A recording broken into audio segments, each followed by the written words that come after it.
आज का जो विषय है वो जो मैंने पिछली बार सुनाया था वही विषय है कि मेरे संवरने के लिए यही किया करता।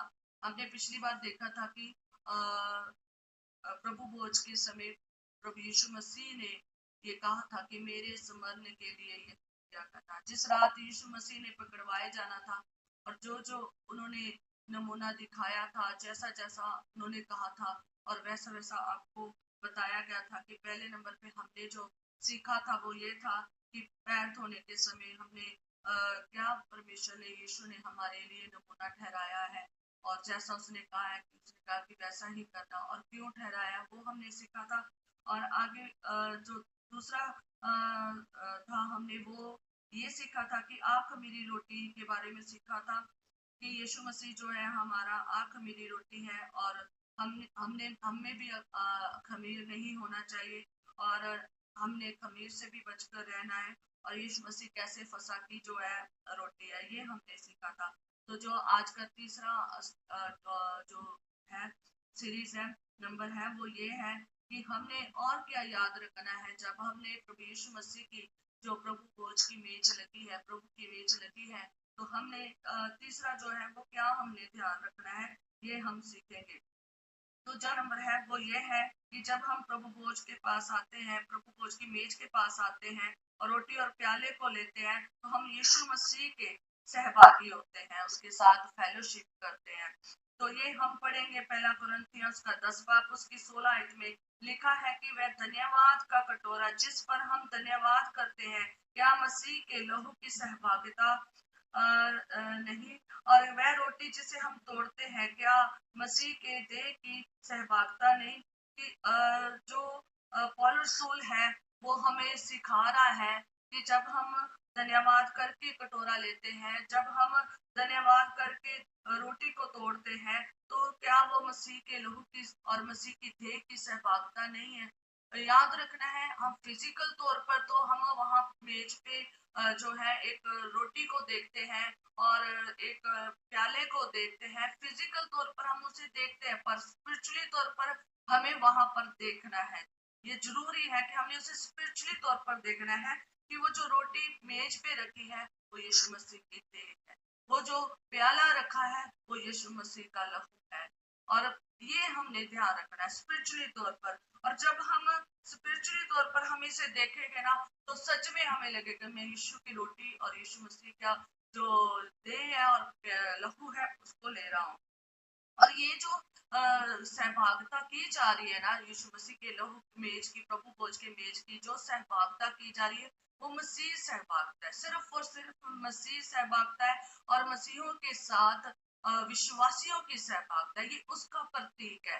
ठीक है। और जो ये विधि है इसमें जब हमने जाना है तो हमने ये रखना है कि हम जो विश्वासी हैं उस मेज में जो शामिल होने जा रहे हैं वो यीशु के साथ शामिल होने जा रहे हैं। जैसे चेले यीशु मसीह के साथ शामिल थे और वहां पर आप देखते हैं कि वो यीशु मसीह के साथ प्रभु भोज की जो विधि है ना वो कर रहे हैं और यीशु मसीह उनसे बातें कर रहा है और वो उनको रोटी दे रहा है और उन्हें कह रहा है कि ये देह है और प्याला धन्यवाद करके दे रहा है और उन्हें कह रहा है ये लहू है। उसने इस तरीके से पेश किया है।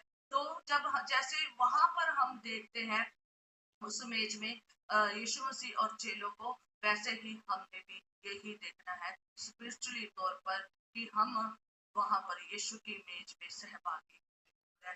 आगे 17 आयत में लिखा है एक ही रोटी है तो हम भी जो बहुत है एक देह है क्योंकि हम सब उसी एक रोटी में भागी है। एक ही रोटी वो वहां पर रखी जाती है और एक ही वो क्या है देह है, यीशु मसीह की एक ही देह है और जिसमें हम बहुत जने हैं जो क्या करते हैं उस रोटी के भागी होते हैं। ठीक है। तो हम जो ये सहभागिता करते हैं स्पिरिचुअली तौर पर हम यीशु की देह में सहभागिता करते हैं और हम वो एक देह है और हम बहुत ज्यादा जने विश्वासी लोग हैं जो वो मेज के पास जाते हैं, प्रभु भोज में जाते हैं और जाकर उसकी देह में शामिल होते हैं। ये हमने याद जरूर रखना है कि वो एक रोटी हम सब उसमें खाते हैं और हम उस देह का हिस्सा है और हम उस देह के क्या है भागी हैं। और जब हम पर यीशु मसीह के साथ उस मेज में सहभागी हो रहे हैं, उसमें से खा रहे हैं, तो और रसूल हमें सिखाता है कि फिर हम दूसरी मेज में नहीं खा सकते, जो दूसरा मेज है उससे हमने अवॉइड करना है। और लिखा है पहला कुरिन्थियों उसका 10 बाब और उसकी 19 आयत में पढ़ सकते हैं। तो लिखा है, फिर मैं क्या कहता हूँ कि क्या ये कि मूर्ति का बलिदान कुछ है या मूर्ति कुछ है? नहीं, बस ये कि अन्य जाति जो बलिदान करते हैं वह परमेश्वर के लिए नहीं परंतु दुष्ट आत्माओं के लिए बलिदान करते हैं। और मैं नहीं चाहता कि तुम दुष्ट आत्माओं के भागी हो। और यहाँ पर जो पॉल रसूल है वो यहाँ दो मेज की बात कर रहा है, और यहाँ पर वो बता रहा है कि वैसे तो मूर्ति कुछ भी नहीं है, पर लेकिन जो उसके मूर्त कुछ है भी है, दोनों चीजों को वो बता रहा है। तो आगे वो कहता है कि अन्य जाति जो बलिदान करते हैं वो जो है ना वो दुष्ट आत्माओं के लिए, मूर्तियों के आगे जो बलिदान करते हैं वो दुष्ट आत्माओं के लिए बलिदान करते हैं।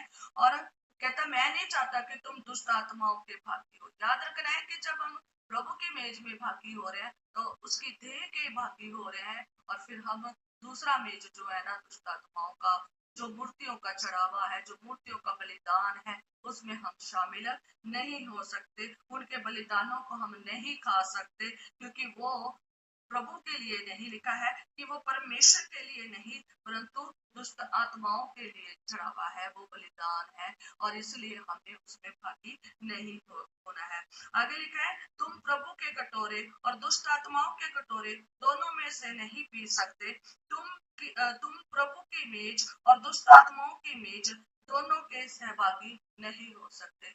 दो मेज है, एक अन्य मेज है और जो दुष्ट आत्माओं के लिए चढ़ाया जाता है, जो मूर्ति के आगे चढ़ाया जाता है, जो दूसरे देवी देवताओं के आगे चढ़ाया जाता है। एक मेज वो है जिसमें सिर्फ और सिर्फ प्रभु यीशु मसीह की देह है, प्रभु यीशु मसीह का जो है लहू है। अब दो मेज है, एक प्रभु का मेज है और एक दुष्ट आत्माओं का मेज है। अगर हम प्रभु के मेज में शामिल हो रहे हैं तो फिर हम दुष्ट आत्माओं के सहभागी नहीं हो सकते। दुष्ट आत्माओं के मेज में से ना तो खा सकते हैं ना पी सकते हैं। उनके आगे जो चढ़ाया जाता है वो मूर्ति ना समझे बल्कि उन्हें दुष्ट आत्मा समझे। जब आप मूर्ति की पूरी पढ़ोगे ना बाइबल में भी, और अगर अन्य तौर पर भी पढ़ोगे तो वहां पर मूर्ति के बारे में बड़ी खास है कि उनमें कैसे वो आत्मा डालते हैं। तो आप उसके ऊपर आप खुद देखना, मैं इस तरफ नहीं जाऊंगी, पर मैं ये बताना चाहती हूँ कि ये एक जो अन्य जो यीशु मसीह के मेज के अलावा जो अन्य मेज है, जो और मेज है, वो हमने नहीं उसमें भागी होना है। और उसमें से हमने ना तो खाना है ना पीना है, ना उनके बलिदानों को खाना है ना उनके चढ़ावों को खाना है। आज की डेट में आप हमारे पंजाब में ये सब देख सकते हैं, कितना ज्यादा मुद्दा उठा हुआ है कि हम जो है ना प्रसाद नहीं खाते, प्रसाद नहीं खाते, और इसके ऊपर इतना ज्यादा मतलब भी लोगों ने रोला जो है ना डाला हुआ है। पर लेकिन मसीह जो है ना वो बहुत ज्यादा इसके बारे में बता रहे हैं, पर लेकिन कुछ जो है ना वो खुल के नहीं बता रहे कि क्यों हम नहीं खा रहे। तो इसलिए हमें याद रखना है कि हमने जो है ना इस दुनिया में, संसार में रहना ना, तरह तरह के अन्य जाति के लोग रहते हैं, हमने उनमें से कैसे रहना है। हम जो इंडियन लोग हैं, मैं अन्य देशों की मुझे नहीं पता कि वो कैसे रहते होंगे, जैसे कि अदर कंट्रीज जो है, चाहे पाकिस्तान है, चाहे वो अमेरिका है, इंग्लैंड है, कनेडा है, जैसा कोई भी देश कोई कोई है, मुझे नहीं पता वो कैसे रहते होंगे। पर जो हम इंडियन लोग हैं, जो हम इंडिया के हैं, हमें पता है कि हम बचपन से इसके ऊपर अपने बच्चों को सिखाना शुरू कर देते हैं। मुझे नहीं पता सब लोग सिखाते हैं, मुझे नहीं पता, पर हमने जो सीखा है अपने परिवार से, हमने जो अपने माँ बाप से सीखा है, हमारे खुदा के खादम ने, हमारे डैडी ने सिखाया है, वही हम सीखते हैं, वही हम अपने बच्चों को सिखाते हैं। हम बचपन से ही बच्चों को ये चीजें सिखाने शुरू कर देते हैं, क्योंकि सबसे ज्यादा पूजा, सबसे ज्यादा यहाँ पर आपको पूजा पाठ और अन्य चीजें आपको मिल जाएंगी। और आप हमें बता नहीं सकते कि स्कूल से लेकर कॉलेज, कॉलेज से लेकर जॉब, जॉब से लेकर अदर ड्यूटीज के ऊपर, जहां पर हम अलग अलग कॉलेज है, चाहे हॉस्पिटल है, कहीं भी जगह पर है, तो वहां पर हम कैसे मैनेज करते हैं। और ये तो नहीं बताऊंगी कैसे करते हैं, पर लेकिन हम जानते हैं कि वहां पर हम कैसे मैनेज करते हैं कि हमने उनके उन चीजों में भी नहीं शामिल होते, उनमें बैठना भी नहीं होता, उनमें से खाना भी नहीं होता, चाहे वो हमारे पास लेकर आते हैं। तो हम ये बच्चों को हैंडल करना सिखाते हैं। हमें भी हर मसीही को जो प्रभु यीशु मसीह के साथ सहभागी है, जिसकी सहभागिता यीशु मसीह के साथ है, वो इन चीजों को अपने बच्चों को, अपने आप को और अपने परिवार को ये जरूर सिखाए कि चाहे प्रभु भोज में ना भी आए, उससे पहले भी उन्हें नहीं सहभागिता करनी, और अगर वो प्रभु की मेज में भी शामिल हो रहा है तो उसे इस सहभागिता में नहीं जाना है। जो सहभागिता हमारे प्रभु यीशु मसीह के साथ, हमारे पिता और पवित्र आत्मा के साथ मैच नहीं होती है, उसमें हमने शामिल नहीं होता है, वो नहीं होना है। और अगर हम शामिल होते हैं तो उसका दंड भी है। पर लेकिन उससे पहले मैं एक बात बताना चाहती हूँ, जो हमारे इंडियंस हैं, जो हमारे लोग हैं, उनमें कुछ प्रॉब्लम्स है। कुछ लोग तो ऐसे हैं जो अन्य जाति से आते हैं और उनको हैंडल करना बहुत मुश्किल हो जाता है, क्योंकि उनके परिवार के सदस्य जो हैं, फैमिली मेंबर्स हैं, वो अभी बदले नहीं होते। इसलिए वो क्या करते हैं, वो प्रभु की भोज में भी जाते हैं और साथ में वो अन्य भोज में भी जाते हैं। ये हमने अपनी आंखों से और अपने कानों से सुना है, और वो जाते हैं और सच में बोले कि आगे दंड क्या है वो भी हम देखेंगे। कि हमें पता होना चाहिए, हम जानते हैं कि पास्टर सहबान उससे पहले हमें बताता है, पर लेकिन सारा वचन नहीं बताता। ये हमें बार बार अपने लोगों को बताना है, ताकि वो दंड के योग्य न ठहरे, वो अपराधी न ठहरे। तो जब हम यहाँ पर देखते हैं, पहला नंबर उन लोगों का जो अन्य जाति से आते हैं, जिनके परिवार बदले नहीं होते, और जो वो दोनों मेजों में से खाते हैं, पीते हैं और जाते भी हैं, और सब कुछ वही करते हैं, दोनों मेजों में शामिल होते हैं। और उनको ये सिखाना बहुत जरूरी है कि कैसे आपने उन लोगों को नाराज भी नहीं करना है, और कैसे आपने हैंडल करना है, ये बहुत जरूरी है। क्योंकि जिस एरिया में मैं रह रही हूँ, मैं आपको सच में बता रही हूँ कि मैं अकेली रह रही हूँ, मेरे आसपास सब नॉन क्रिश्चियन लोग हैं, कोई भी क्रिश्चियन नहीं है।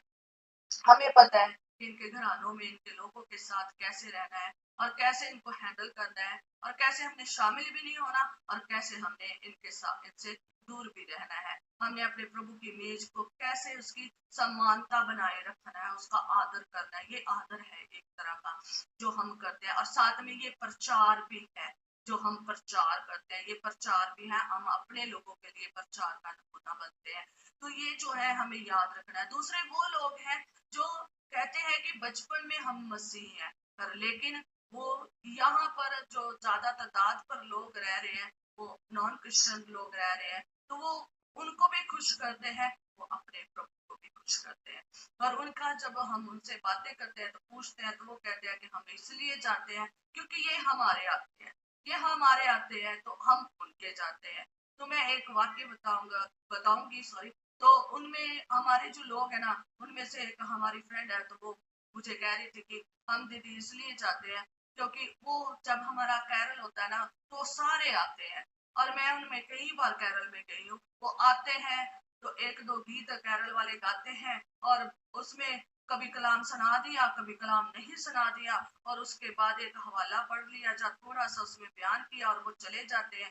और जो अन्य जाति के लोग आते हैं, सुनते हैं, वो मनोरंजन करने के लिए आते हैं, सुनते हैं, और अपना खाना पीना खाया तो चले जाते हैं। उनके जीवन वैसे के वैसे हम बिल्कुल नहीं बदले। और ये पूरा मैं वो कहते हैं हम इसलिए उनके जाते हैं क्योंकि पूरे लोग जो है ना, हमारी कम्युनिटी उनकी है। अगर हम उनके जाएंगे तो वो हमारे आएंगे, तो हम इसलिए उनके जाते हैं। और वो पूरा साल उनके वहां पर जाते हैं, उनके कामों में हिस्सा बटाते हैं, और उनके कामों को करते हैं, उनमें बैठते हैं, उनमें खाते हैं, और ये सब कुछ करते हैं, ऐसी सहभागिता करते हैं। और मैं आपको कहना चाहती हूँ कि वो बदले ना बदले, पर लेकिन आप जरूर जो है ना, उनमें जाकर ऐसे काम करें जो बिल्कुल भी सही नहीं है, और उनको दंड मिले ना मिले, आपको जरूर दंड मिल जाएगा अगर आप इस तरीके से कर रहे हैं। लोगों को खुश नहीं करना है, लोगों को इसलिए नहीं बुलाना कि वो हमारे आए या हम उसमें जाए। ऐसा लोगों के साथ नहीं करना है। उनका कोई पता नहीं है वो बदले ना बदले, उनका कोई पता नहीं उन्होंने आना या नहीं आना।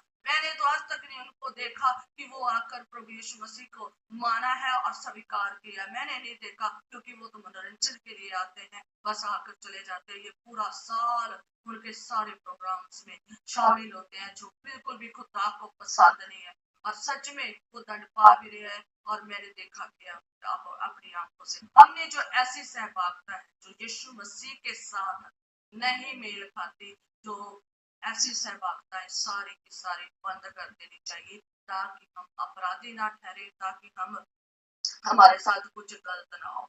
ये दुष्ट आत्माओं का मेज है, और हमें पहला हुक्म याद रहना चाहिए, चाहे वो निर्गमन में लिखा है, चाहे वो मूसा के द्वारा कहा गया है, चाहे वो यीशु मसीह के द्वारा कहा गया है। हमने ये दोनों को ध्यान रखना है कि हमारा परमेश्वर कैसा जलनशील परमेश्वर है, जो बिल्कुल भी पसंद नहीं करता है। हमें ये सहभागिता का जो आगे एक और देखेंगे कि हम कुछ लोग ऐसे हैं जो जानते हैं कि हमने मूर्तियों की सहभागिता नहीं करनी, हमने किसी और अन्य जगहों में ना जाना है, ना खाना है। ये तो हम जानते हैं, बहुत सारे मसीह ये हम दोनों चीजों के बारे में जानते हैं। पर लेकिन तीसरी एक और सहभागिता बताना चाहूंगी कि जो लोग सहभागी होते हैं खुदा के साथ भी, और साथ में वो लगातार और चीजों के साथ भी सहभागिता करते हैं। जहां पर आप 2 या 3 जने इकट्ठे हो जाते हैं ना, वहां पे फेलोशिप हो जाती है। कहते हैं ना, जहाँ 2 या 3 मेरे नाम से इकट्ठे होते हैं, मैं वहां हाजिर हो जाता है। यीशु मसीह वहां पर उनके साथ फेलोशिप करता है, तो यीशु मसीह उनके साथ सहभागी होता है, भागी हो जाता है। तो याद रखना है कि जब हम प्रभु यीशु मसीह के साथ सहभागी हो रहे हैं, तो हम इन चीजों में और जो मेज है ना, उनमें भी सहभागी नहीं होना। तो जैसे कि हम शराब का मेज देख लेते हैं, मैं शॉर्टकट में बताऊंगी। पाप का मेज, शराब का मेज, ये भी एक तरह के क्या है, सहभागिता है। जब हम पाप की सहभागिता करते हैं, तो शराब की सहभागिता करते हैं, और चोरी करने वाले लोगों के साथ मिलकर चोरियां करते हैं, या फिर चुगलियां करने वाले लोगों के साथ चुगलियां करते हैं। ये भी एक तरह की सहभागिता है, जहाँ जहाँ आप मिलकर ये सारे काम करते हैं, पाप की सहभागिता भी करते हैं, और लोगों के साथ जो पापी हैं उनकी भी सहभागिता करते हैं, जो ऐसे कामों में है जो हमने वायदा कर दिया है खुदावंद के साथ कि हमने ये काम नहीं करने, और लेकिन हम फिर भी उसी मेज में जा रहे हैं, हम फिर भी उन्हीं में सहभागिता कर रहे हैं, तो वो बिल्कुल सही नहीं है। फिर हम खमीरी हैं, और फिर हम खमीरी बनकर मेज में जा रहे हैं, तो खुदावंद को बिल्कुल भी पसंद नहीं है। याद रखना है, ना तो हमारे घर में, ना हमारी जिंदगी में, ना ही हमने कुछ खाना है, और ना ही उनके आज्ञाओं में चलना है, और ये हमें नहीं होना चाहिए। ठीक है। और याद रखें, जब हम ऐसी सहभागिताएं करते हैं, तो खुदावंद को बिल्कुल पसंद नहीं है। खुदा ने तो हमें ये सारे शरीर के काम छोड़ने के लिए कहा है कि फुट्टा बिट्टा खा, नशे बदमस्तियां, हराम कारियां, जना कारियां, मूर्ति पूजक और ये सारे अन्य जो काम है ना करने वाले कभी भी स्वर्ग राज्य में हासिल नहीं हो सकते। और भी काम लिखे हैं जो करते हैं, और वो स्वर्ग राज्य में नहीं हासिल हो सकते, क्योंकि उनके ऊपर दंड की आज्ञा मिल चुकी है। तो इसलिए हमने जो है ना, ये दो जो मेज है ना, इनमें फर्क जरूर रखना है कि प्रभु का मेज और दुष्ट आत्माओं का मेज, मूर्ति पूजक का मेज, उसमें हम शामिल नहीं होना, बिल्कुल शामिल नहीं होना। चाहे कोई हमारे साथ एग्री हो आने के लिए मसीह में, चाहे हमारे साथ एग्री ना। मैं एक छोटी सी बात बताना चाहती हूँ। मेरे जीवन में एक वाक्य बीता, मेरा बहुत अजीज सब जानने वाला पर्सन है, जिसने मुझे कहा कि तू मेरे एक बार मेरे इस जगह पर आ जा, और मैं सारी उम्र तुम्हारे चर्च में जाऊंगा। मैं कहा, मैं एक बार गई तो मेरा यीशु नाराज हो जाएगा, मेरा अब्बा नाराज हो जाएगा, मेरा पिता नाराज हो जाएगा। मैं उससे नाराज नहीं करूंगी, क्योंकि वो कहता तू मुझे छोड़कर किसी और को परमेश्वर करके ना मानना। जब मैं जाऊंगी, मेरा खुदावंद जो है वो कभी भी खुश नहीं होगा, और मैं कभी भी अपने खुदा को नाराज नहीं कर सकती। अगर आपने आना है तो बिना शर्त के आए। अगर आपको पता है कि मेरे प्रभु यीशु मसीह ऐसे सारी जो मैंने बातें बताई हैं, अगर आप उस पर विश्वास करते हैं तो जरूर आए। नहीं तो आपकी इच्छा है, आप मुझे वहां पर खींच कर नहीं लेकर जा सकते, मेरी गवाही को आप नहीं कर सकते, क्योंकि मैंने अपनी जिंदगी में गवाही बनाई हुई है, उसको मैं अलग के साथ निभा रही हूँ। मेरे लिए प्रार्थना करना कि आगे भी मैं इसको अलग के साथ निभाऊं। और याद रखें, आपके साथ कोई भी कैसी भी बातें करे, आपने उनकी बातों को बिल्कुल भी नहीं मानना है। लोग बहुत बातें करेंगे, आएंगे भी नहीं और चलेंगे भी नहीं, और आपके साथ ऐसे वो मसीह संगति भी नहीं करेंगे। और आप उनको सिर्फ खुदा का वचन देना है, उनको उस वचन से बचाना है, ना कि उनके साथ भागी होकर उनको जो है ना बचाना है। ऐसे नहीं करना है। हमने खुदा में ये सब चीजों का बातों का ध्यान रखना है कि हमने कौन कौन से मेज नहीं लगाने। अगर हम ये सब मेज लगाते हैं तो याद रखना है कि अगर हम कोई मेज ये ऐसे लगाते हैं तो प्रभु यीशु मसीह के वचन में हम देखेंगे कि वो क्या कहता है कि क्या होगा। पौलुस रसूल जो है ना वो कहता है कि क्या होगा अगर हम अनुचित रीति से खाते हैं तो क्या होगा। वो हम पढ़ेंगे पहला कुरिन्थियस का 11 बाब और उसकी 26 आयत में पढ़ेंगे कि वहां लिखा है, क्योंकि जब कभी तुम ये रोटी खाते और इस कटोरे में से पीते हो तो प्रभु की मृत्यु की जब तक मैं ना आ जाए प्रचार करते हो। और इसलिए जो कोई अनुचित रीति से प्रभु की रोटी खाए या उसके कटोरे में से पिए वह प्रभु की देह और लहू का अपराधी ठहरेगा। आगे 29 आयत में लिखा, क्योंकि जो खाते पीते समय प्रभु की देह का ना पहचाने वह इस खाने और पीने से आने अपने ऊपर दंड लाता है। और इस कारण तुम में बहुत से निर्बल और रोगी और बहुत सो गए।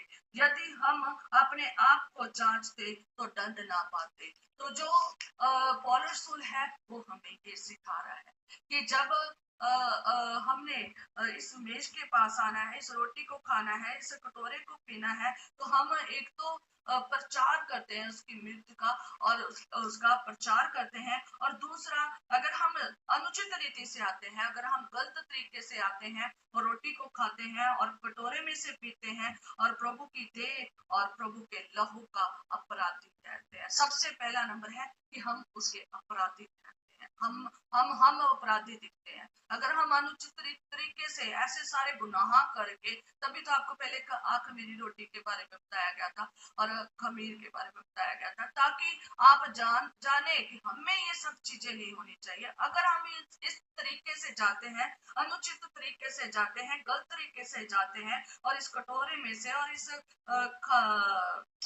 रोटी में से खाते हैं, तो हम प्रभु के थे और लोग क्या ठहरते हैं, अपराधी। पहला नंबर अपराधी ठहरते। और दूसरा नंबर वो कहता है, अगर तुम जानते हुए भी पहचानते हुए भी अगर ये सब करते हो ना, तो आपके ऊपर दंड आता है। इस दंड की योग्य ठहरते हैं। देखो, हम एक तो प्रभु यीशु मसीह की मेज में शामिल हो रहे हैं, खा भी रहे हैं, पी भी रहे हैं और गलत तरीके से आ रहे हैं, तो अपराधी ठहरे और दंड पड़े तो फिर हम कहते हैं पता नहीं क्या हो गया हमें, हम क्यों बीमार पड़ रहे हैं, हम तो सब कुछ सही कर रहे हैं, हमें सही लगता है, हमें सब सही लगता है। क्या आप जांच के परख के आए हैं? क्या आपने बिल्कुल परखा? क्योंकि खुदा का दास कहता है कि अनुचित तरीके से नहीं आना, अपने आप को जांचना है, अपने आप को परखना है, फिर आना है। पर लेकिन उसमें पूरी डिटेल नहीं बताई जाती, क्या क्या जांच के आना है, क्या क्या परख के आना है, क्या कौन सी मेज से नहीं खाना है। ये पूरा डिटेल मैं कहती हूँ कि होना चाहिए और फिर लोगों को जो है ना इस मेज के लिए लेकर आना चाहिए। और इसलिए अगर हम इसका मैं पूरा बताऊं तो जो लोग है ना, कहता बहुत सारे लोग जो है ना मर भी चुके हैं और बहुत सारे लोग निर्बल हो चुके हैं, बहुत सारे लोग रोगी हो चुके हैं और सो भी गए हैं, मर गए हैं। तो इसलिए याद रखें कि जब हम कभी मेज के ऊपर आए तो इस मेज के पास आए और इसमें से खाएं, तो हमने ध्यान रखना है कि हमने ऐसा कोई अनुचित काम तो नहीं किया, हमने ऐसा कोई पाप तो नहीं किया कि जो मैं प्रभु की मेज में जाऊं, जाते समय मुझे कोई अपराधी में ठहरूं, जब मुझ पर दंड आए, जब मैं निर्बल हूँ, जब मैं रोगी हूँ और जब मैं इसकी वजह से मर जाऊं। ऐसा तो नहीं मैंने कोई अपराध किया, इसलिए हमने अपने आप को जांच के आना है। तो फर्स्ट मैं इसे शॉर्टकट में बताना चाहती हूँ कि पहला नंबर, जब हम अनुचित तरीके से आते हैं तो क्रोध दिलाते हैं परमेश्वर को। ठीक है, हम क्रोध दिलाते हैं परमेश्वर को। और दूसरा, हम अपराधी ठहरते हैं। और तीसरा, दंड लाते हैं और निर्बल होते हैं, रोगी होते हैं और मर सकते हैं। ये चीजें आपने याद रखनी है कि ये सब कुछ हमारे साथ हो सकता है। मैं एक आयत छोड़ गई हूँ, मैं आपको वो बताना चाहती हूँ। पहला कुरिन्थियों 10 बाब उसकी 22 आयत में लिखा है, क्या हम प्रभु को क्रोध दिलाते हैं? क्या हम उसमें शक्तिमान है, क्या हम उससे शक्तिमान है?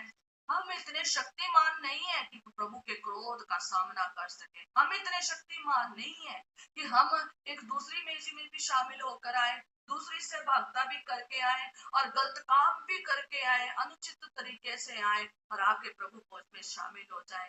और हम ये सब जब आपको शायद संसारिक रीति में नहीं दिख रहा और शारीरिक तौर पर नहीं दिख रहा, पर रूहानी तरीके से देखे, स्पिरिचुअली तौर पर देखे कि खुदावन को क्रोध आता है और क्रोध का हम उसका सामना नहीं कर सकते। हम इतने पावरफुल नहीं है, इतने शक्तिमान नहीं है, शक्तिशाली नहीं है कि जो हम उसका सामना कर सके। और ना ही ये जो दंड आ रहे हैं ना, ये भी जो है ना खुदावन देता है। इसलिए हमने ये सब चीजें नहीं करनी है। और परमेश्वर इसलिए दंड देता है ताकि हम संसार के साथ दोषी ना ठहरे। अगर आप पीछे नीचे और पढ़ोगे तो इसलिए कि हम संसार के साथ दोषी ना ठहरे, इसलिए वो दंड देता है।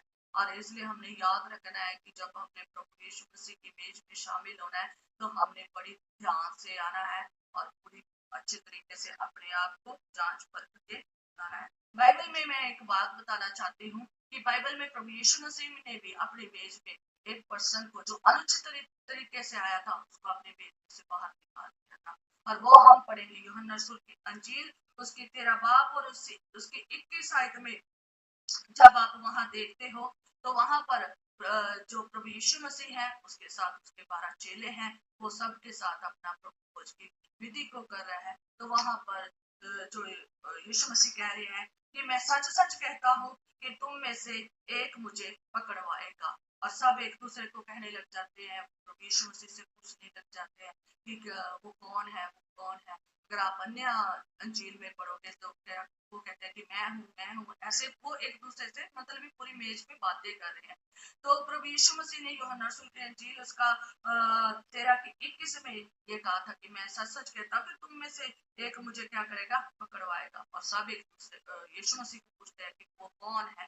तो यीशु मसीह ने कहा कि जिसे मैं ये रोटी का टुकड़ा डुबो कर दूंगा, तब रोटी का टुकड़ा डुबो कर दूंगा और मीन्स वही क्या है जो क्या है मुझे क्या करेगा, पकड़वाएगा। तो जो प्रभु यीशु मसीह है उसने यहूदा इस्करियोती को रोटी का टुकड़ा डुबो कर दिया। और जैसे ही उसने टुकड़ा लिया, आप 27 आयत में पढ़ सकते हैं कि टुकड़ा लेते ही शैतान उसमें समा गया। और तब यीशु ने उससे कहा, तू जो तू करने वाला है तुरंत कर। हालेलुया। और प्रभु यीशु मसीह ने अपनी मेज पर देखो कैसे एक अनुचित तरीके से आए हुए पर्सन को, जो चाहे उसका चेला भी था, उसने उसको अपनी मेज में से बाहर निकाल दिया। कैसे बाहर निकाला कि उसे, जबकि उसने भी प्रभु भोज लिया है, पर लेकिन प्रभु भोज सही से नहीं दिया, सही से नहीं दिया गया। और क्यों क्यों सही से नहीं दिया गया वो भी हम देखेंगे। और उसे डुबो कर दिया गया था टुकड़ा, बाकियों को डुबो कर नहीं दिया गया था। बाकियों को पहले रोटी दी गई और फिर कटोरा दिया गया, और ऐसे धन्यवाद करके रोटी दी गई और धन्यवाद करके कटोरा दिया गया था। पर लेकिन सिर्फ एक ही पर्सन है यहूदा इस्करियोती जिसको वचन में लिखा है कि जो है ना टुकड़ा दिया गया था। और ये इसलिए हुआ क्योंकि अगर आप मत्ती, मरकुस, लूका और यूहन्ना तीनों में पढ़ोगे तो वो इसलिए हुआ कि जब प्रभु यीशु मसीह ने पैर धोने के समय भी कहा था कि बहुत सारे जो है ना तुम शुद्ध हो पर बहुत तुम सब के सब शुद्ध नहीं हो, ये भी कहा था। और साथ में यीशु मसीह ने ये कहा कि जिसने मेरी बत्ती में कहा कि जिसने मेरी थाली में हाथ डाला है, जिसने मेरी थाली में हाथ डाला है वो मुझे क्या करेगा, पकड़वाएगा। थाली में हाथ डाला मीन्स जब आप पूरे प्रभु भोज के से पहले देखेंगे तो वो प्रभु यीशु मसीह की आगे जो प्लेट है, जो थाली है, उसमें क्या किया था, हाथ डाला था। और जो हाथ डाला था तो वो थाली में यीशु मसीह की देह थी, वो थाली में यीशु मसीह का प्याला था। वो थाली में देह जो थी वो यीशु मसीह की, वो ही उसने सबको दी थी, उन्हें वो प्रचार किया था, वो बताया गया था। और वो थाली में रोटी थी और रोटी देह थी, और देह जो थी उसने यीशु मसीह की देह के ऊपर सीधा सीधा सीधा हाथ डाला था। ये यीशु मसीह उन्हें बता रहा था, पर लेकिन चेले ने समझ ना पाए। और बाद में उन्होंने ये वचन लिखे हैं कि कैसे वो बातें पूरी हुई है। और मीन्स उसने यीशु मसीह के मेज के ऊपर ही उसने यीशु मसीह के साथ ऐसा किया था। पहले भी वो बहुत गुनाह कर रहा था, गलतियां कर रहा था। पहले भी उसने यीशु मसीह के बातों को नहीं सुना, ना समझा, नहीं गलत करता रहा। आप देखते देखते हो कि धोखा भी देता रहा, गलत काम करता रहा, चोरी भी करता रहा, बहुत कुछ उसने किया। पर लेकिन उस समय प्रभु यीशु मसीह ने उसे कोई भी ऐसा वर्ड नहीं बोला, उसे कुछ निकाला नहीं, उसे अपने साथ रहने दिया। और लेकिन जब उसने ये विधि करनी थी, तब प्रभु यीशु मसीह ने उसे अपनी अपनी सहभागिता से अलग कर दिया। उसने उस मेज में से निकाल दिया, उस मेज में से निकाल दिया। और क्यों निकाला? क्योंकि उसने इसी मेज के ऊपर यीशु मसीह की थाली में हाथ डाला था। इसी मेज के ऊपर जब आप पढ़ोगे यूहन्ना 13:18 कहता, जो मेरी रोटी खाता है उसने मुझ पर लात उठाई है। कहता, जो मेरी रोटी खाता है उसने मेरे ऊपर लात उठाई। इसलिए प्रभु यीशु मसीह ने उसे इस टुकड़े को डुबो कर दिया और अपनी मेज में से बाहर निकाल दिया। और जैसे ही वो परमेश्वर की यीशु की मेज में निकला, हमारे परमेश्वर यीशु की मेज में से निकला, तो क्या हुआ कि शैतान उसमें समा गया और उसने वो काम किया। आप सब जानते हैं कैसे यीशु मसीह उसी रात पकड़वाया और फिर वो पछताया। पर लेकिन यीशु के सामने नहीं पछताया, पर लेकिन वो इंसानों के सामने पछताया। वो पछतावा कुछ नहीं है, जिसके विरोध में गलती की है उसके सामने नहीं पछताया। हमारे प्रभु यीशु मसीह की क्रूस के पास आता, पछताता, तो मैं सोचती हूँ कि शायद वो बचाया जाता, क्योंकि यीशु मसीह सब कुछ क्षमा भी कर रहे थे और सबके लिए बलिदान भी कर रहे थे, क्योंकि वो नहीं जानते थे कि वो क्या यीशु मसीह कर रहे हैं। तो इसलिए जो यहूदा इस्करियोती है ना, उस टुकड़े को लेते समय ही क्या हो गए थे, जैसे ही बाहर निकले थे तो शैतान उसमें क्या हो गया, समा गया। मैंने ये बात आपको क्यों बताई है? क्योंकि मैंने इसको अपनी आंखों से 3 साल देखा और मैंने वहां पर उनको बताया कि ये नहीं करना चाहिए। और मैं बड़े चर्चेज में गई हूँ, पर मैंने कहीं पर नहीं देखा। मैंने सिर्फ एक ही चर्च में ये देखा था और मुझे पहले पता भी नहीं चला कि ये क्या आगे जो लोग मेज पर जा रहे हैं तो वो कर क्या रहे हैं। तो मैंने जो देखा वो देखा कि जैसे प्रभु भोज की विधि शुरू हुई है, तो लोग पहले रोटी लेते हैं, उसको हाथ में रखते हैं, पकड़ी रखते हैं, फिर जो आता है प्याला आता है, फिर उसको अपने हाथ में रखते हैं, तो उसको डुबोते हैं और खाते हैं। और जब मैंने पहले खुद पहचाना, पहले खुद ध्यान दिया, फिर मैंने अपने हस्बैंड को, फिर हमारे वहां पर ब्रदर है और उनको बताया, फिर मैंने वहां एक खादिम है जो रिटायर हो चुके थे, मैंने उनको बताया, मैंने बहुत उनको बताया कि ये बिल्कुल सही नहीं है। तुम तो खुद प्रभु की मेज से क्या हो रहे हो, बाहर हो रहे हो, तुम तो खुद उसकी मेज से बाहर हो रहे हो। प्रभु यीशु मसीह ने तो यहूदा इस्करियोती को इस मेज में से बाहर किया था, ऐसे तो वो कर दिया था, तुम तो खुद उस मेज में से बाहर हो रहे हो। ये प्रक्रिया बिल्कुल सही नहीं है, जो आप कर रहे हैं ये बिल्कुल सही नहीं हो रही। और सच में कहूँ कि एक टाइम वो चर्च में भरा होता था, आज की डेट में वो चर्च खाली है।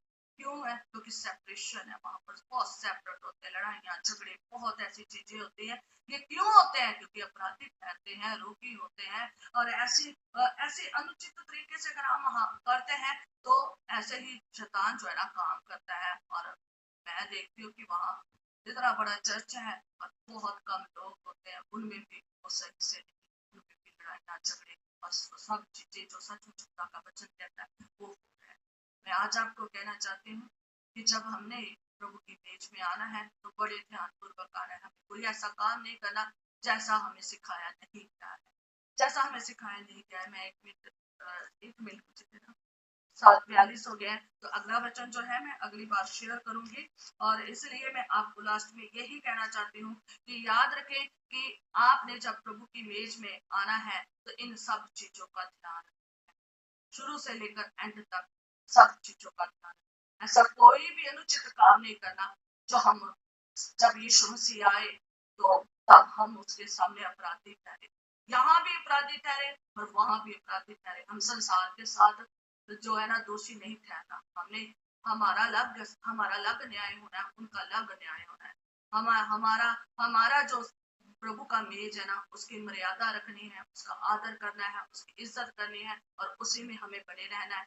ना तो दूसरा शेयर करना है और ना ही गलत तरीके से आना है। अगर हम आते हैं तो आप यीशु मसीह को देख सकते हैं कि कैसे उसने ये यहूदा इस्करियोती के साथ किया और उसको भी यही उसको कितना बुरा दंड मिला। अब दंड नहीं देना है, हमें आशीष देनी है, बरकत देनी है और आशीष पानी। हमें सब कुछ